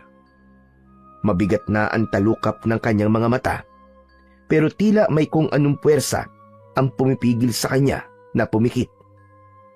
Halos ilang oras na simula nang humiga si Tonyo, pero gising pa rin siya.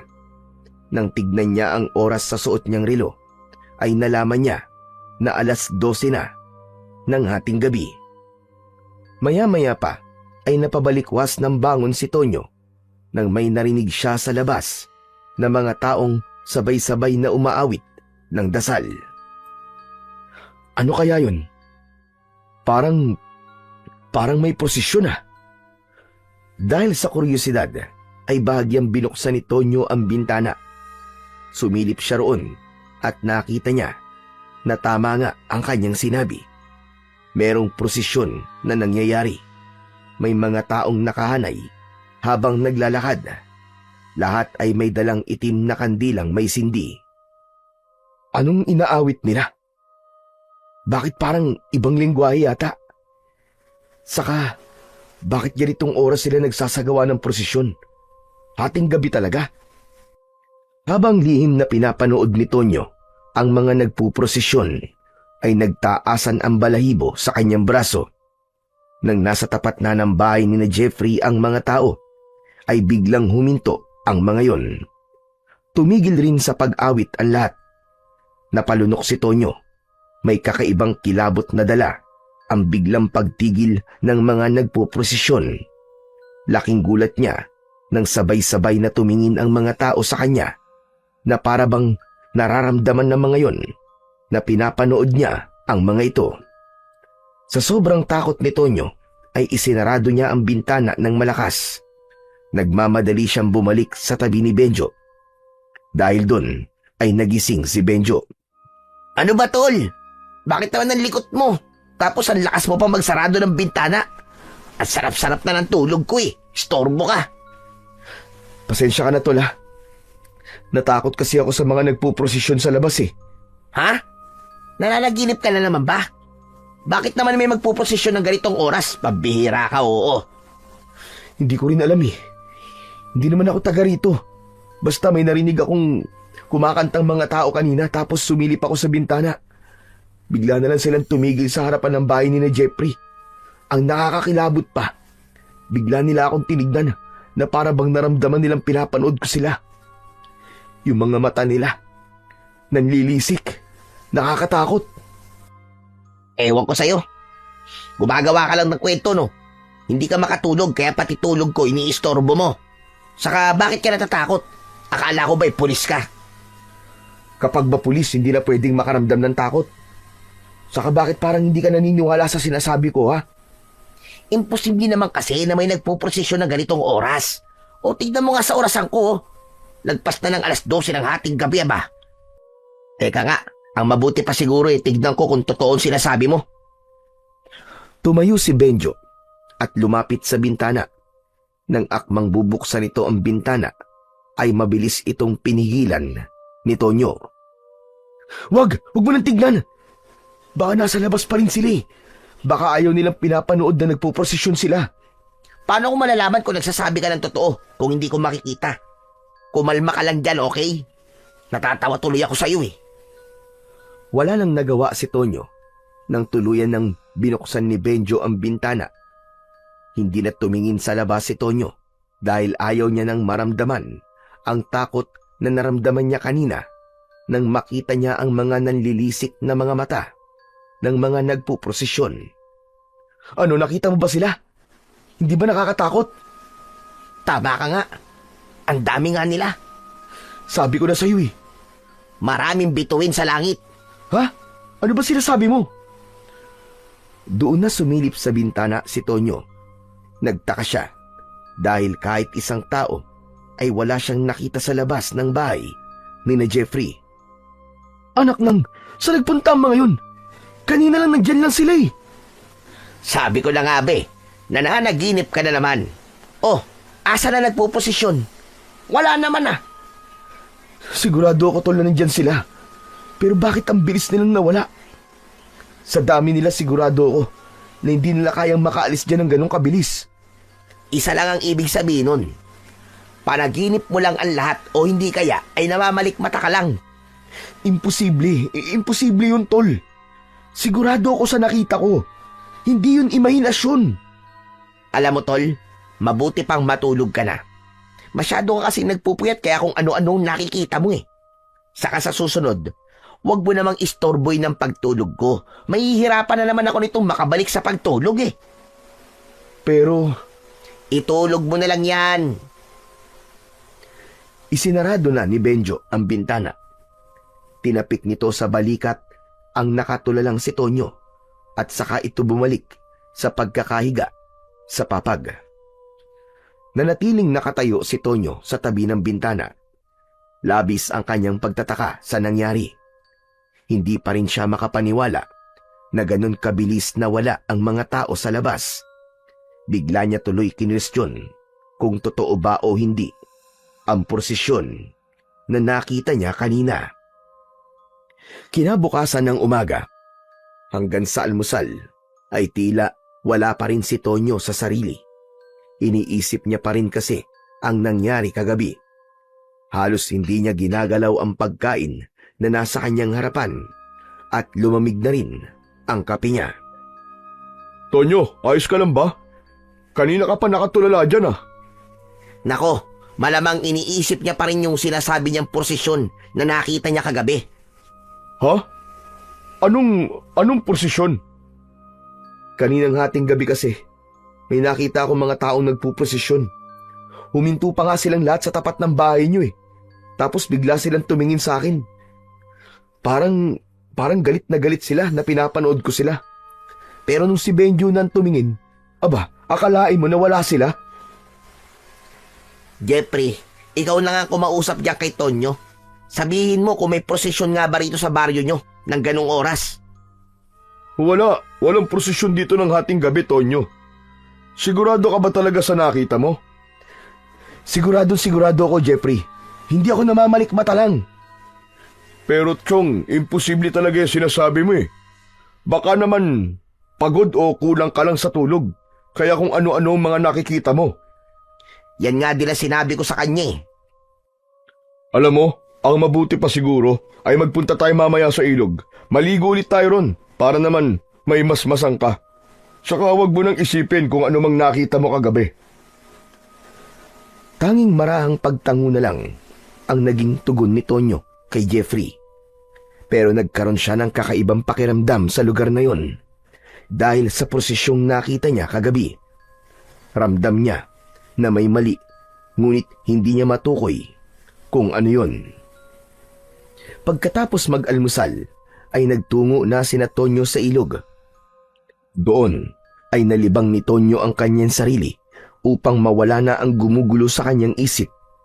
Kahit paano ay naaliw siya sa panguhuli ng mga isda at paglangoy sa malalim na bahagi ng ilog.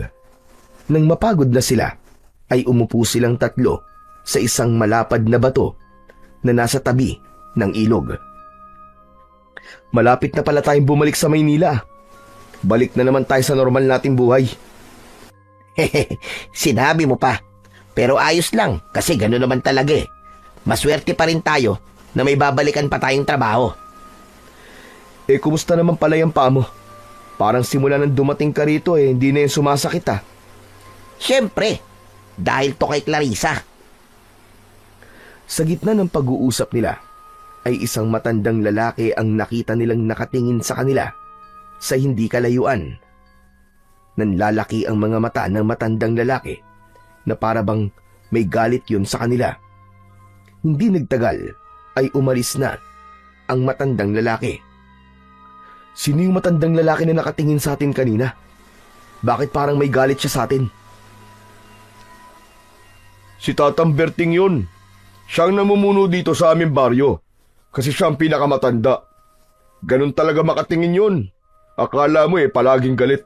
Pero normal lang yun sa kanya. Kasi malaki talaga ang mata niya.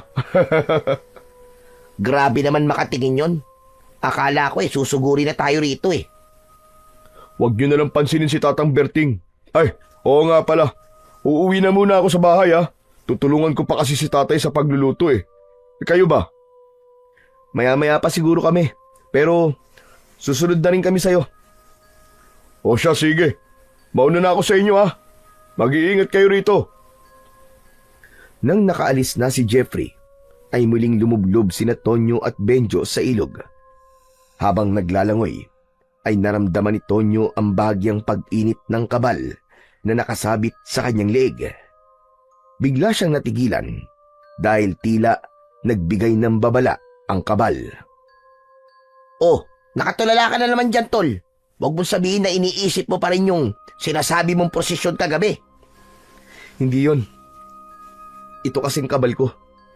Bigla siyang uminit. Kapag umiinit kasi to, ibig sabihin ay may mangyayaring hindi maganda. Kaya dapat ako maging handa.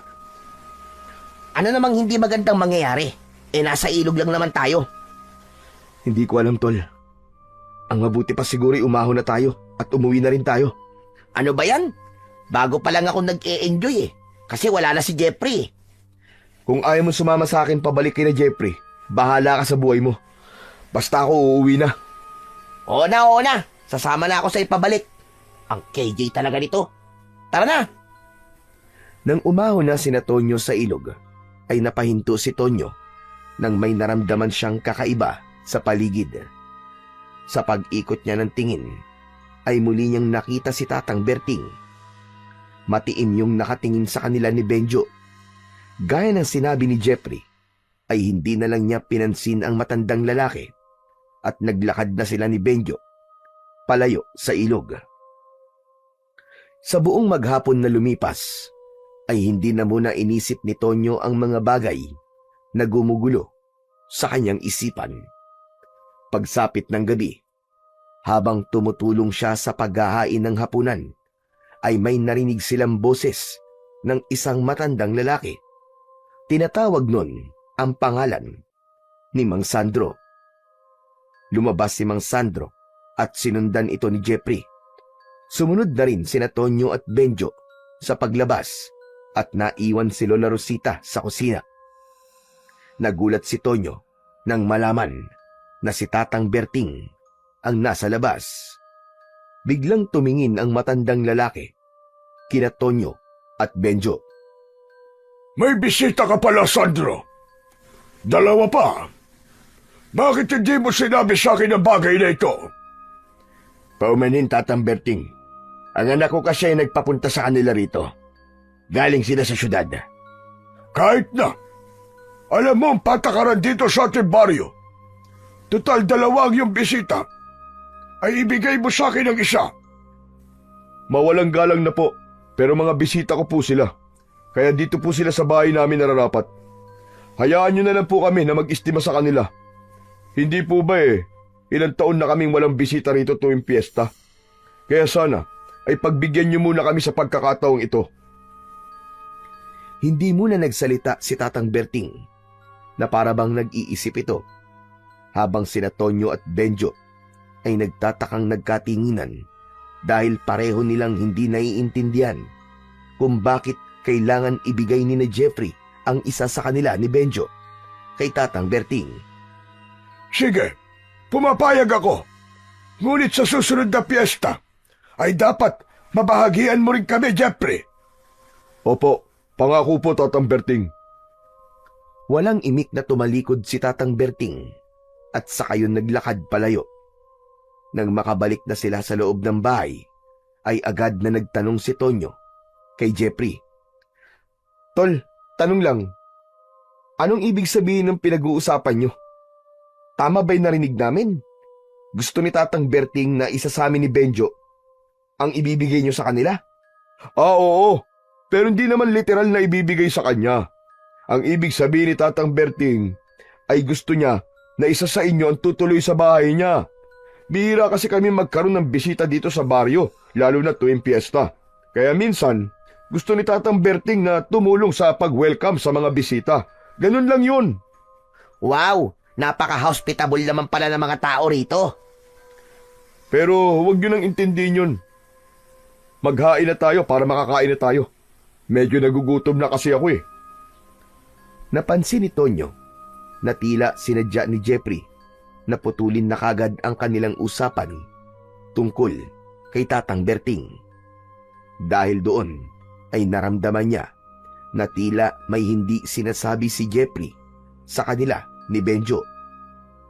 Lumipas pa ang ilang araw hanggang sa dumating na ang huling araw ng piyesta sa baryo ni na Jeffrey. Inasahan ni Tonyo na sa araw na yon ay mararamdaman na niya ang kapistahan sa lugar na yon. Pero nabigo siya. Napansin niya na normal pa rin ang ginagawa ng mga tao roon. Walang nagkakatay ng manok o baboy na panghanda. Ngunit nang naalala niya ang sinabi ni Jeffrey na walang pera ang mga tao roon dahil sa nangyaring tagtuyot nung nakaraang buwan, kahit paano ay naunawaan na niya. Nang umagang yun, ay nakatambay lang sina Tonyo at Benjo sa labas ng bahay. Maya-maya pa ay lumapit si Jeffrey sa kanila. Akala ko ba ang sabi mo maghahanda kayo ngayong huling araw ng piyesta? Bakit hindi ko nakikitang nagkakatay ng kung anong hayop ang tatay mo, ha, Jeffrey? Bakit ba masyado kang atat? Dito sa pamilya namin, nakasanayan na namin na naghahanda kami sa gabi.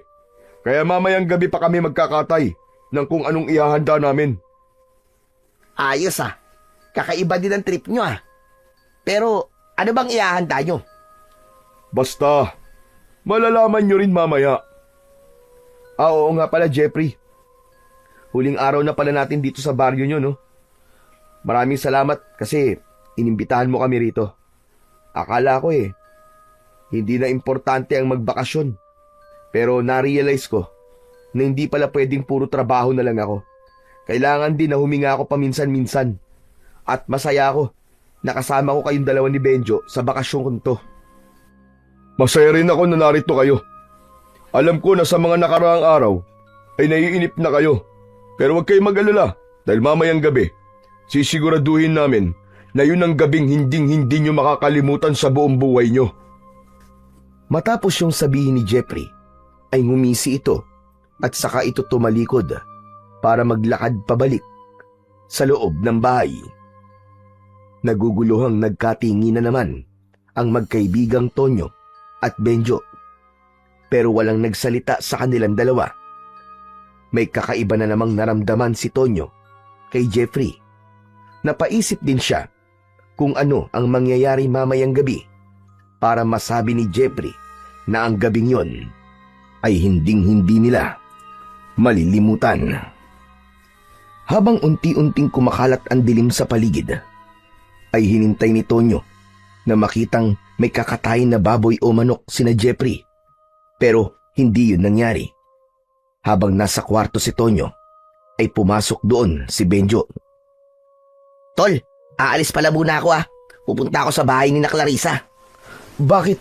Ano namang gagawin mo ron? Inimbita kasi ako ni Clarissa Ang sabi niya, doon na raw ako maghapunan sa kanila. Baka gusto mo sumama para may pakilala na kita sa kanya. Wag na. Ang pangit naman kung dalawa tayong aalis.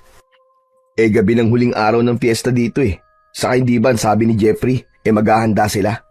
Ay, oo nga pala. Di ako na lang ang pupunta. Pero babalik din ako rito. Basta tiran niyo ko ng handa Hehe. Ikaw ang siba mo talaga. Kakain ka na nga kina Clarissa tapos kakain ka pa rito. Mabuti na sigurado. Baka hindi ako mabusog dun O sige na. Umalis ka na at mag-iingat ka. Ay, sandali pala. Saan nga nakatira si Clarissa? Para kung sakaling kailangan kitang sunduin alam ko kung saan ka pupuntahan. Mula rito sa bahay ni na Jeffrey, 5 bahay, papunta sa direksyon ng ilog. Matapos yung sabihin ni Benjo, ay umalis na ito. Muling naramdaman ni Tonyo ang bahagyang pag-init ng kanyang kabal. Hinawakan niya yon at tinignan. Saan mo ba ako binibigyan ng babala Bakit kasi hindi mo kayang magsalita Di sana, nasabi mo na kung ano o sino ang dapat kong iwasan. Nagulat si Tonyo nang marinig niya ang pagwawala ni Lola Rosita sa kwarto nito. Nagmamadali siyang lumabas ng kanyang kwarto pero hindi niya nakita roon sina Jeffrey at Sandro. Palakas ng palakas ang sigaw na yon ni Lola Rosita kaya mas lalong kinabahan si Tonyo. Hanggang sa naalala niya ang gamot na pinapainom dito ni Jeffrey sa tuwing nagwawala ang matandang babae. Tumakbo siya sa kusina at hinanap niya ang mga bote ng gamot. Nakita niya ang mga nakatagong bote sa ilalim ng batalan. Natatakpan yun ng marurumi at lumang damit. Kumuha siya ng isang bote pero sa hindi sinasadyang pangyayari ay natalisod siya. Nabitiwan ni Tonyo ang bote at nang bumagsak yun sa sahig ay nabasag yun. Kumalat ang malapot na likido sa sahig. Napatingin si Tonyo sa likido. Yumukod siya at hinawakan niya ang likido gamit ang kanyang kamay. Inamoy niya yun at nagimbal siya. nang malaman kung ano ang likido. Anak ng putya! Dugo to ah! Hindi ako pwedeng magkamali. Dugo talaga to! Dahil sa nalamang yun, ay labis na naguluhan si Tonyo kung bakit dugo ang pinapainom na gamot ni na Jeffrey kay Lola Rosita. Habang patuloy ang pagwawala ng matanda sa kwarto nito, ay bumalik naman si Tonyo sa kwarto nila ni Benjo. Kinuha niya ang kanyang baril at ang mga bala. Bumalik siya sa harapan ng pinto ng kwarto ni Lola Rosita. Sana naman ay mali ang hinala ko. Sana ay hindi aswang o kung anong nilalang si Lola Rosita. Sana nagkakamali lang ako. Binuksan ni Tonyo ang pinto ng kwarto ng matandang babae. Nang hilakbot siya, nang makita si Lola Rosita na nasa anyong aswang. Matutulis ang mga kuko at ngipin ng matanda. Namumula ang mga mata nito at napakaputla ng balat. Nang sumugod ang aswang kay Tonyo, ay agad niya itong pinaputukan ng baril. Tumama ang bala sa noo ng aswang na agad nitong ikinamatay. Nanlalaki ang mga mata ni Tonyo. Hindi siya makapaniwala na isang aswang, si Lola Rosita. Nagulat na lang siya nang biglang pumasok ng bahay si Jeffrey at nagtaka ito nang makitang may hawak siyang baril. Lalapit sana si Jeffrey kay Tonyo pero agad na itinutok ni Tonyo ang baril sa kaibigan. Hanggang diyan ka na lang! Huwag kang lalapit! Babarilin talaga kita! Tol, ako to! Ano ba nangyayari sa'yo? Alam ko ng aswang ang lola mo, hayop ka! At malamang aswang ka rin at ang tatay mo! Kaya mo ba ako inimbita rito? Ay para ako ang gawin yung handa? Ha? Kami ni Benjo! Siguro nga'y wala ng dahilan para maglihim ako sa'yo. Tama ka, Tonyo. Aswang nga kami ng aking pamilya. At pinapunta kita rito para maging handa sa aming kapistahan. Inaamin ko rin na kinaibigan lang kita para madala ka rito. Walang hiya kang demonyo ka. Niloko mo ako. Akala ko pa naman ay totoo kitang kaibigan. Hayop ka. Demonyo ka. Anong magagawa ko? Tradisyon na namin na sa tuwing pista ay kailangan meron kaming maihanda na tao. Nagkataon lang na ikaw ang magiging handa namin sa gabing ito. Sa tingin mo ba ay papayag ako na gawin niyo akong handa? Aalis ako rito at isasama ko si Benjo. Hindi niyo kami mapapatay. Hindi na kayo makakaalis ng buhay sa lugar na ito dahil lahat ng inaakala niyong mga tao rito ay mga aswang. Baryo ito ng mga aswang, Tonyo. Lahat kami rito ay aswang. Kaya kung ako sa'yo, huwag mo nang tangkain na lumaban dahil wala kayong laban ni Benjo sa dami namin. Sa isang kisap mata ay nag-anyong aswang si Jeffrey. Susugurin sana nito si Tonyo pero napahinto ito nang tumapat ito sa nakabukas na pinto ng kwarto ni Lola Rosita. Alam ni Tonyo na nakita na ni Jeffrey ang walang buhay na katawan ni Lola Rosita. Hayop ka! Anong ginawa mo sa lola ko? Anong ginawa mo sa kanya? Bakit mo siya pinatay? Dahil kung di ko siya pinatay, ako ang papatayin niya! Walang hiya ka! Hindi kita mapapatawad! Papatayin din kita! Galit na sumugod si Jeffrey kay Tonyo. Pinaputukan niya ito ng baril, pero mabilis itong nakaiwas. Sinunggaban siya ni Jeffrey at natumba siya sa sahig habang nasa ibabaw niya ito. Ngumanga ng malaki ang aswang na si Jeffrey at akmang kakagatin ito sa leeg si Tonyo pero tila may kung anong puwersa ang pumigil dito. Hanggang sa napansin ni Tonyo na nakatitig si Jeffrey sa kanyang kabal na nakakwintas sa kanyang leeg. Ramdam na ramdam niya ang takot nito habang nakatingin sa kanyang agimat. Sinamantala naman ni Tonyo ang pagkakataong yon. Alam niya na kung hindi siya kikilos para ipagtanggol ang kanyang sarili, ay siya naman ang papatayin ni Jeffrey. Itinutok niya sa bunganga ng aswang ang baril at pinaputok niya yon. Sabog ang ulo ni Jeffrey. Wala ng buhay na bumagsak ang katawan ng aswang sa ibabaw ni Tonyo. Umalis na si Tonyo sa ibabaw ng katawan ng aswang na si Jeffrey. Saka siya tumayo at tinignan nito. Masakit para sa akin na gawin yan sa'yo, Jeffrey. Pero patawarin mo ko dahil alam ko na ako ang mamamatay kung hindi kita papatayin. Sayang talaga. Sinayang mo ang pagkakaibigan natin. Tatakbo na sana si Tonyo palabas ng bahay nang biglang humarang sa pinto si Mang Sandro na nasaan yung aswang. Nang makita nito ang bangkay ng anak na si Jeffrey, ay galit na galit itong sumugod. Agad namang itinutok ni Tonyo ang baril sa aswang na si Mang Sandro. Isang putok ng baril ang pinakawalan niya. Tumama ang bala sa balikat ng aswang. Sa pangalawang pagkalabit niya ng gatilyo ay nanlamig siya dahil wala na pala yung bala. Nagmamadaling kinuha ni Tonyo ang mga bala sa kanyang bulsa.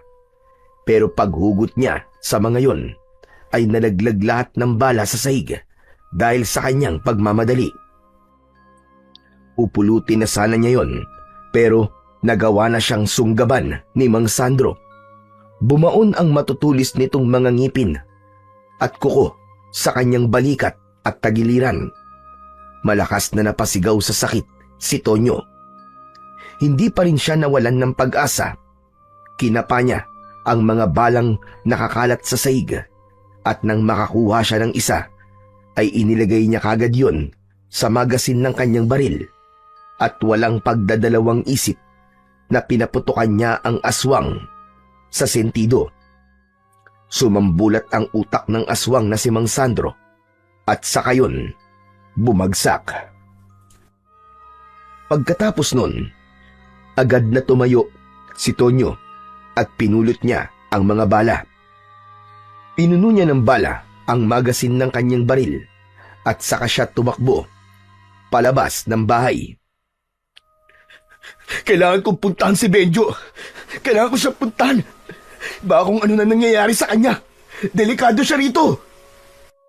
Ngunit labis na nagulantang si Tonyo nang makita niya ang mga aswang na halos sabay-sabay na lumabas sa bahay ng mga yon. Mas lalo niyang binilisan ang kanyang pagtakbo hanggang sa nakasalubong niya ang takot na si Benjo. Tol! Tol, umalis na tayo rito! Tara! Sina Clarissa! Aswang sila ng pamilya niya, Tol! Sumabit kasi sa pinto nila yung kwintas ko tapos nung naputol yun, ay doon ko nakita ang totoong itsura ni Clarissa, Tol! Napakatanda na pala niya! Parang siyang ukluban! Parang si Lola Rosita! Tapos, doon na sila nag-anyong aswang ng buong pamilya niya! Buti na lang nakatakas kagad ako sa kanila! Kundi, ginawa na nila akong pagkain! Oo, Tol. Sila Jeffrey din at ang tatay at lola niya. Mga aswang din sila. Pinapunta niya tayo rito dahil tayo ang gagawin nilang handa sa piyesta. Pero napatay ko na silang lahat, Tol. Medyo masakit pero kailangan kong gawin yun eh. Dahil kung hindi ko sila pinatay, ay ako ang papatayin nila panigurado. Ano ngayon ang gagawin natin, Tol? Napapalibutan na tayo ng mga aswang dito sa baryong to. Anong gagawin natin? Kailangan natin makatakas dito. Doon na nakita ni Tonyo na napakaraming aswang ang nakaikot sa kanila. Alam niya na hindi sapat ang balang meron siya para makaligtas sila dahil sa dami ng mga aswang na naroroon na handang kumain sa kanila. Hanggang isang bagay ang biglang naalala ni Tonyo. Yung kabal. Nang lumapit ang mukaro ni Jeffrey kanina, ay parang natakot siya sa kabal ko. Siguro ang kapangyarihan nun hindi lang para hindi ako tabla ng bala at ng matutulis na bagay. Baka takot din dito ang mga aswang. Tama! Takot sila sa kabal.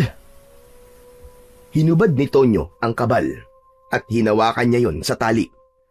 Humakbang siya papalapit sa mga aswang at kapansin-pansin na takot nga ang mga yon sa kanyang kabal. Umatras ang mga yon na parabang ayaw ng mga yon na madikit man lang sa hawak na kabal ni Tonyo. O ano? Ano kayo ngayon?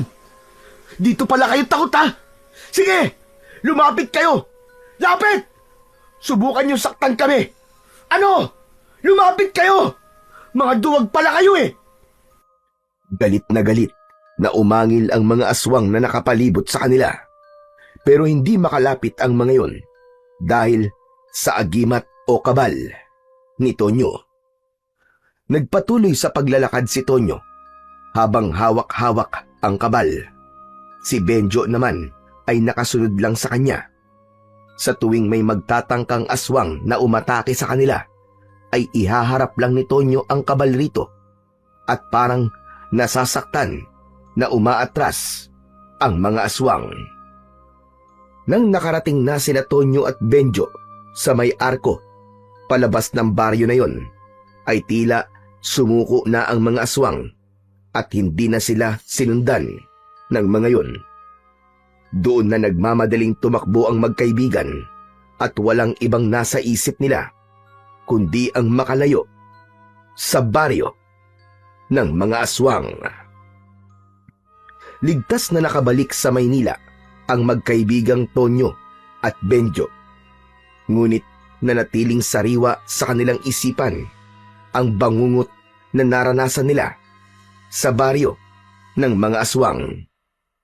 Pinili nilang manahimik at hindi nila ikinuwento sa iba ang mga nangyari dahil alam nilang walang maniniwala sa kanila. Pero para kay Tonyo, masakit na siya mismo ang pumatay sa kaibigan niyang si Jeffrey, ngunit batid niyang yun ang nararapat upang mabuhay sila ni Benjo. Labis ang kanyang pasasalamat sa kabal na nagligtas sa kanilang dalawa. At dahil sa pangyayaring yun, natutunan ni Tonyo na wag basta magtitiwala sa ibang tao, lalo na't hindi pa niya ito masyadong kilala. Sa huli, napatunayan ng magkaibigan na walang halimaw o aswang ang makakatalo sa tapang at tiwala ng pusong nagmamalasakit sa bawat isa. Nakaligtas man sila sa baryo ng mga aswang, baon pa rin nila ang alaala ng takot na yun na habang buhay nilang hindi malilimutan. Muling sumikat ang araw sa kanilang daan. Tanda na sa bawat dilim ng panganib ay laging may liwanag na nagmumula sa tiwala at pagkakaibigan.